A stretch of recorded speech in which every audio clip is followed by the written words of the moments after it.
Tobermory, el gato parlante, de Héctor Munro, alias Saki. Era una tarde fresca y lluviosa de finales del mes de agosto, esa curiosa época del año en la que las únicas perdices que se ven son las que se guardan en la heladera y en la que no hay absolutamente nada que cazar por ningún lado. Sobre la reunión que dicha tarde tenía lugar en casa de Lady Blemley flotaba un sobrecogedor silencio que mantenía a todos los presentes inquietos y apiñados alrededor de la mesa en la que se hallaba servido el té.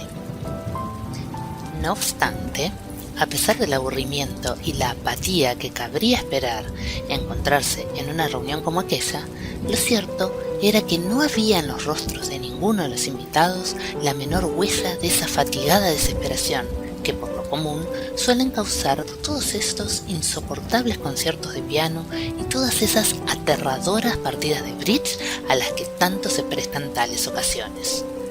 Muy por el contrario, la atención de la boquiabierta y sorprendida concurrencia se hallaba por completo concentrada en la fea y no muy agradable persona de Mr. Cornelius Appin. De todos los invitados que habían acudido a ver a Lady Blemley, aquel era el único del que aún no se sabía con precisión a qué se dedicaba. Algunos días antes de la reunión, alguien le había comentado a la anfitriona que Mr. Appin era un tipo inteligente, y fue por ello por lo que ésta había decidido invitarlo con la esperanza de que al menos una pequeña parte de su inteligencia contribuyese a hacer de aquella una agradable y entretenida velada.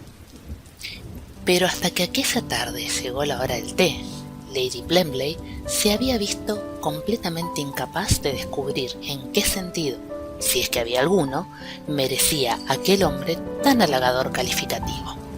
No era una persona ocurrente ni le gustaba jugar al croquet. Tampoco poseía el menor encanto personal ni era aficionado al teatro. Y en cuanto a su apariencia física, esta no era precisamente de las que llevan a las mujeres a pasar por alto que el hombre en cuestión posee un elevado grado de estupidez. Y no obstante, a pesar de tener tantas cosas en contra, aquel era precisamente el hombre que tenía cautivados a cuantos se encontraban allí aquella tarde. Lo que causaba tanto asombro en todos los presentes era el hecho de que Mr. Appin decía haber descubierto algo junto a lo cual inventos tales como la pólvora, la imprenta y la máquina de vapor quedaban reducidos a simples pequeñeces. Según él, mientras la ciencia no había hecho más que dar palos de ciego en todas direcciones a lo largo de las décadas anteriores, él, por su parte, se había encargado de realizar un asombroso descubrimiento que, para hablar con propiedad, estaba más cerca de ser un milagro que un verdadero avance científico. Entonces, ¿pretende en serio que nos creamos que ha descubierto usted un método para hacer que los animales aprendan a hablar como los humanos? Y que nuestro viejo y querido Tobermory se ha convertido en el primer alumno que lo ha seguido con éxito. Se trata de una cuestión en la que he estado trabajando durante los últimos 17 años. No obstante, solo he obtenido los primeros resultados verdaderamente satisfactorios a lo largo de estos últimos 8 o 9 meses. Como podrán ustedes imaginarse, durante todo ese tiempo he experimentado con muchas clases diferentes de animales, pero últimamente me he centrado solo en los gatos, esas extraordinarias criaturas que han logrado adaptarse con una enorme facilidad a nuestro mundo civilizado, al tiempo que han conservado ese instinto salvaje que tienen tan desarrollado. Y de vez en cuando, al igual que ocurre con los seres humanos, uno encuentra entre estos animales inteligencias verdaderamente excepcionales. Cuando hace una semana conocí a Tobermory, me di cuenta enseguida de que me hallaba en presencia de un ser de inteligencia extraordinaria. Por entonces, ya no había hecho más que terminar con relativo éxito toda una serie de experimentos. En cambio ahora, con Tobermory, como ustedes le llaman, He logrado por fin el objetivo que perseguía. Mr. Appin concluyó aquel sorprendente monólogo con una voz de la que había tratado por todos los medios de eliminar cualquier nota triunfalista. Aunque en aquel momento nadie intentó hacer bromas preguntando si al hablar de aquel objetivo se estaba refiriendo a los ratones, los labios de Clovis se movieron como para decir algo que muy bien podría haber estado relacionado con los roedores. Entonces, querido, ¿en serio está usted diciéndonos que ha enseñado a Tobermory a decir y comprender oraciones sencillas? Como mucho no tendrán más de una sílaba, ¿cierto? Mi querida Miss Resker, cuando uno está acostumbrado a tratar con niños pequeños y salvajes y utiliza con esos procedimientos poco sistemáticos, no puede aspirar a otros resultados. Pero si de repente se encuentra con un animal de inteligencia altamente desarrollada, no tiene necesidad de volver a poner en práctica métodos tan imprecisos y debe aspirar a resultados más completos. Tal es así que actualmente Tobermory es capaz de hablar nuestra lengua con total corrección. ¿Y no haríamos mejor trayendo aquí de una vez ese gato y juzgando por nosotros mismos?, sugirió Lady Blemley. Sir Wilfrid salió en busca del animal mientras los presentes tomaban posiciones y se acomodaban a la espera de presenciar lo que imaginaban no sería más que una hábil sesión de ventriloquismo.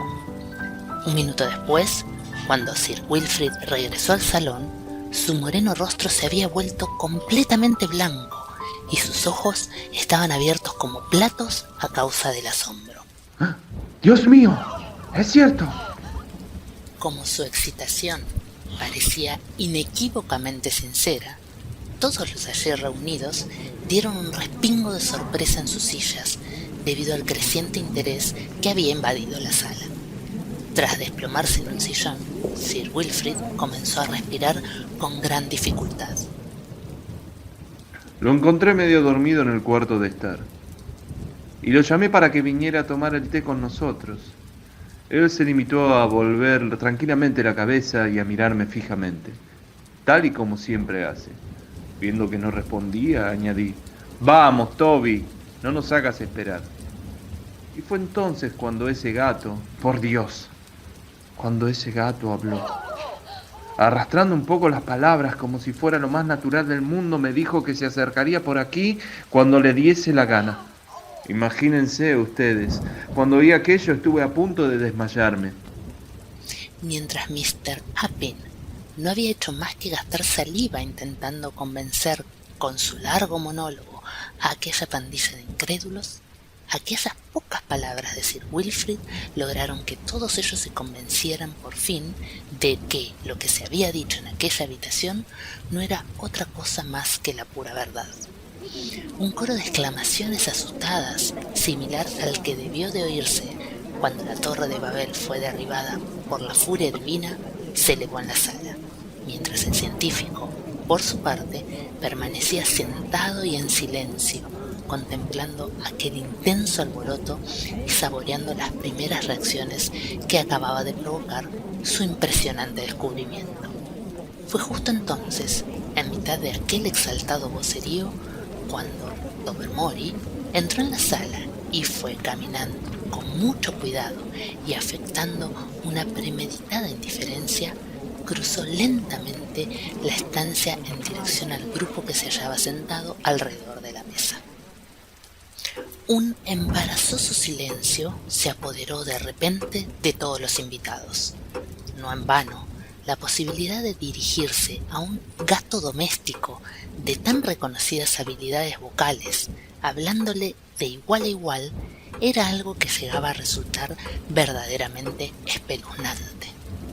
¿Te apetece un poco de leche, Tobermory?, preguntó Lady Blemley con un hilo de voz. Lo cierto es que no me importaría. Fue la respuesta que se oyó, llena de indiferencia. Un súbito y nervioso escalofrío recorrió a cuantos la escucharon. Lady Blemley incapaz de reprimir su nerviosismo, derramó la leche sobre la mesa de un fuerte manotazo. «Vaya, me temo que acabo de derramarla casi toda», dijo a modo de disculpa. No importa, querida. Después de todo, tampoco puede decirse que tenga mucha sed. Un nuevo silencio cayó sobre los allí reunidos. Luego, Miss Resker, sacando a relucir sus mejores modales, le preguntó a Tobermory si el lenguaje humano le había resultado difícil de aprender. Por toda respuesta, Tobermory se limitó a mirarla por un momento y a desviar luego la vista con desgano, hasta quedarse mirando distraídamente al vacío. Era evidente que contestar preguntas absurdas quedaba muy lejos de sus intenciones en esta vida. ¿Y qué piensas de la inteligencia de los seres humanos? ¿A qué seres humanos se refiere usted en concreto? Oh, pues a mí, por ejemplo. Me pone usted en una complicada situación. Cuando se sugirió su presencia en esta reunión, Sir Wilfred se opuso rotundamente diciendo que era usted la mujer con menos cerebro que había conocido en su vida, y que una cosa era la hospitalidad y otra muy distinta, cuidar de energúmenos mentales como usted. Lady Blemley le respondió a continuación que su absoluta falta de inteligencia era precisamente lo que la había impulsado a invitarla, pues se le había ocurrido que usted era la única persona en el mundo lo bastante estúpida como para comprarle su coche viejo. Ya sabe usted a cuál me refiero, a ese que solo sube las cuestas si uno va detrás, empujando. Las negativas de Lady Blemley quizá hubieran servido de algo, de no ser porque aquella misma mañana le había sugerido a Mavis, como por casualidad, que el coche en cuestión era justo lo que a ella le estaba haciendo falta desde que se había ido a vivir a su casa de Devonshire. El mayor Barfield intentó salvar el día cambiando bruscamente de tema. ¿Y tú? ¿Qué tal te las pasas con la gata que vive en las cocheras, Nada más oír aquello, todos los demás se dieron cuenta de que el mayor acababa de cometer una grave metedura de pata. Esas no son cosas de las que uno deba hablar en público. Déjeme decirle, no obstante, que por lo poco que he podido observar de sus costumbres y sus modales desde que entró en esta casa, me inclino a pensar que encontraría usted de lo más incómodo que yo sacara a relucir en esta conversación todos sus trapos sucios.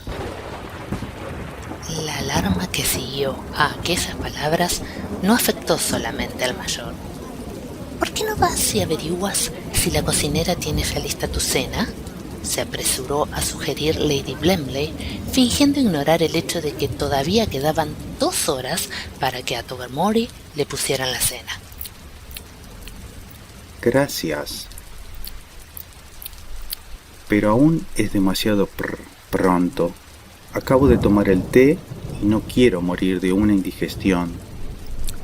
Al fin y al cabo los gatos tienen 7 vidas, ¿no? Es posible, pero solo un cuerpo que se encargue de vivirlas. Pero, Adelaide, ¿no estarás animando al gato para que salga ahí y empiece a cotillear sobre todos nosotros delante de los criados, verdad? La alarma había comenzado a generalizarse debido a un simple detalle que había acudido de golpe a la mente de todos los presentes. La fachada de aquella casa se hallaba recorrida por una estrecha cornisa que, aunque no tenía más objeto que lo puramente decorativo, pasaba por delante de la mayoría de las ventanas del piso superior. Pues bien, el detalle que, con gran consternación, acudió a la mente de los allí reunidos fue el recuerdo de que aquella cornisa era una de las zonas predilectas de Tobermory para pasear a todas horas y que desde allí podía espiar a sus anchas a las palomas, y solo Dios sabía a quién más. Si lo que pretendía aquel gato era simple y llanamente comenzar a contar todo tipo de detalles escabrosos en aquel tono tan terroríficamente sincero que llevaba empleando todo el rato, el efecto producido en la audiencia acabaría siendo algo más que simplemente desconcertante. Mrs. Cornett, que acostumbraba a pasar muchas horas frente al espejo y cuyo rostro tenía fama de ser una laboriosa obra de restauración, pronto comenzó a tener tan mala cara como el mayor Barfield. Mrs. Crowin, a quien le gustaba escribir versos sensuales a pesar de llevar una vida intachable, no pudo disimular su enfado, pues cuando uno es metódico y virtuoso en su vida privada, no siempre desea que todo el mundo lo sepa. Bertie Van Zandt, que a los 17 años era ya tan depravado que hacía tiempo que, convencido de haber alcanzado el tope, había desistido de intentar serlo todavía más. Se puso pálido de golpe, pero al menos no cometió el error de salir corriendo de la habitación como Odo Finsbury, un joven caballero del que se suponía que estaba estudiando para cura y que posiblemente se sintiese incomodado al pensar en los escándalos ajenos que corría el peligro de oír. Clovis, por su parte, tuvo el aplomo suficiente para mantener la compostura mientras por dentro se dedicaba a calcular cuánto tiempo se tardaría en conseguir una caja de ratones con la que poder comprar el silencio de aquel animal tan odioso. E incluso en una situación tan delicada como aquella, Agnes Resker fue incapaz de permanecer por mucho tiempo en segundo plano. ¿Por qué se me ocurriría venir aquí? A juzgar por lo que le dijo usted ayer a Mrs. Cornett mientras las dos jugaban al croquet, ha venido por la comida, aunque llegó usted a describir a los Blemley como la gente más aburrida que había conocido nunca.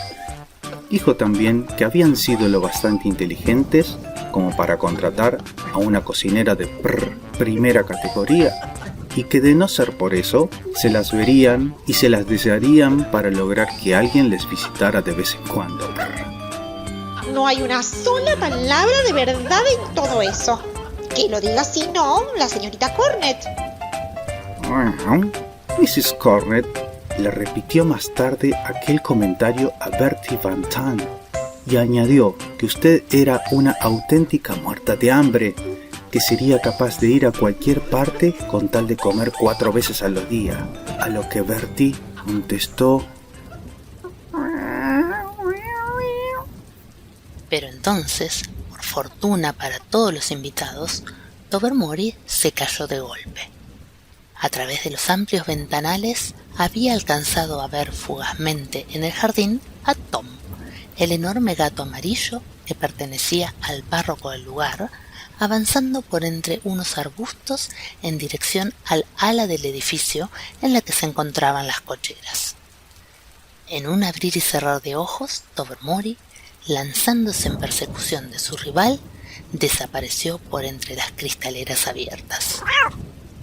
Una vez hubo desaparecido su brillante alumno, Cornelius Appin se vio acosado por un aluvión de amargas acusaciones, ansiosas preguntas y asustadas súplicas. Según todos los invitados, la responsabilidad de la situación que se había originado recaía directamente sobre sus hombros, razón por la cual le correspondía ahora tomar las medidas necesarias para que dicha situación no acabara agravándose aún más. La primera pregunta a la que se vio obligado a responder fue si Tobermory sería capaz de compartir aquel peligroso don con los demás gatos. Contestó que era posible que hubiese iniciado a su íntima amiga, la gata que vivía en las cocheras, en aquella nueva habilidad, pero que era asimismo poco probable que sus enseñanzas hubiesen podido desarrollarse mucho todavía. Puede que Tobermory sea un gato muy valioso, sí, además de una gran mascota, claro, pero estoy segura de que estarás de acuerdo conmigo, Adelaide, en que hay que acabar con esos dos gatos sin perder más tiempo. Desde luego, querida.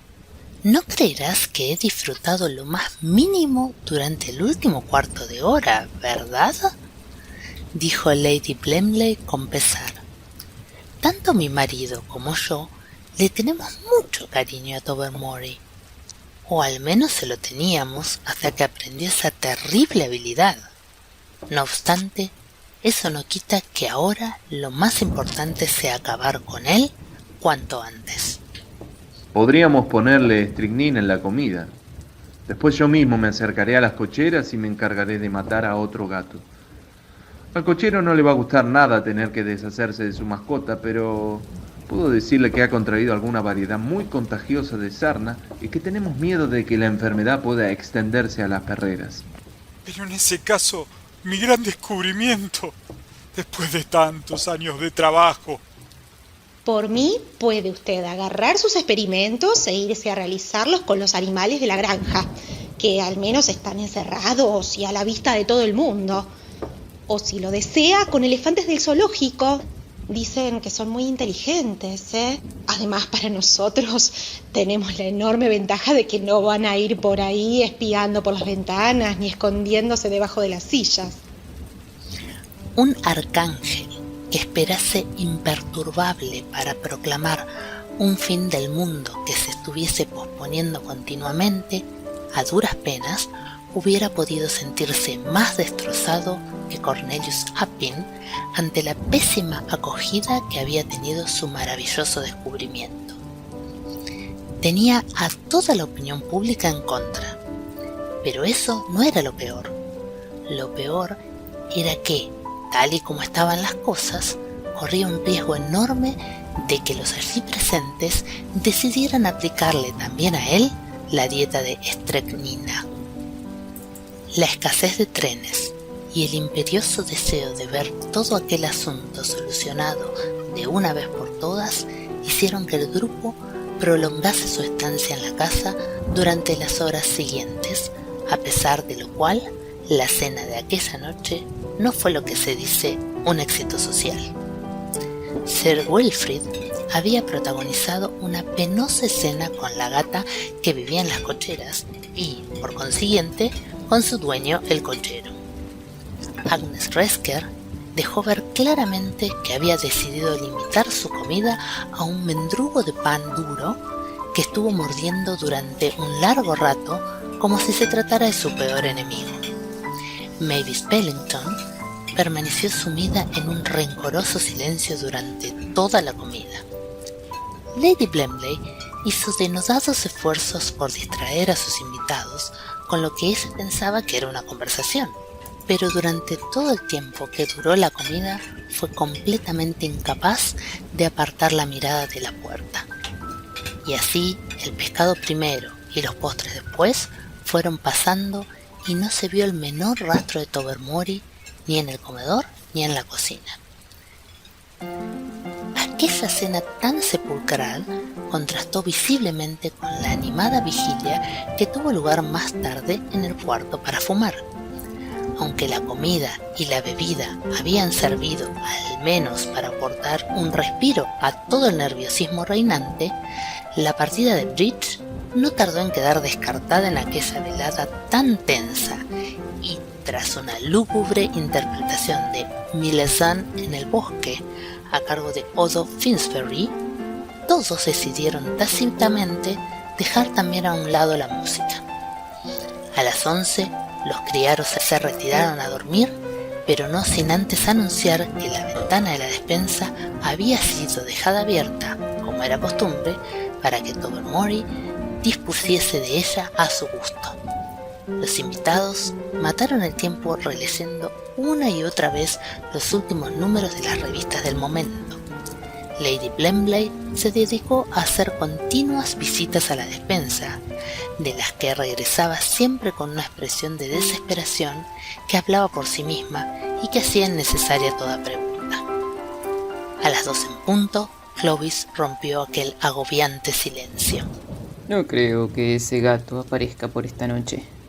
Probablemente en este preciso instante se encuentre en la redacción de algún periódico local dictando la primera entrega de sus numerosos recuerdos, los cuales causarán sensación a partir de mañana mismo.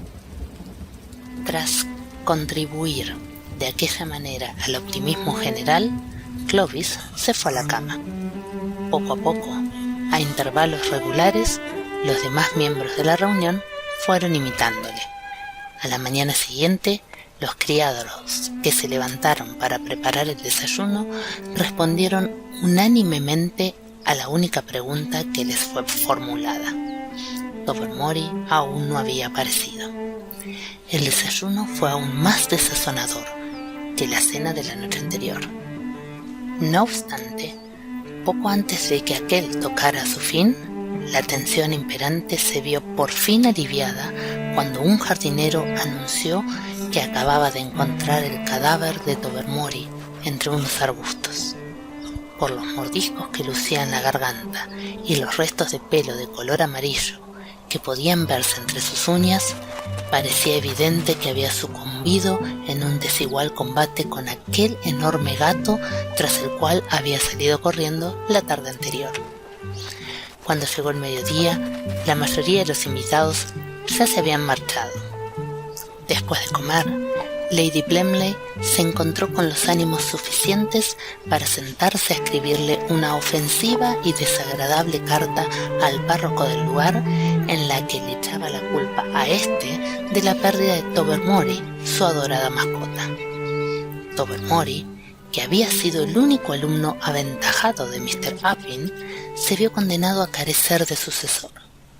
No obstante, unas pocas semanas más tarde, un elefante del parque zoológico de Dresde, que nunca antes había demostrado la menor señal de agresividad, se soltó bruscamente de las cadenas que lo retenían y mató a un caballero inglés que aparentemente le había estado haciendo rabiar durante un buen rato.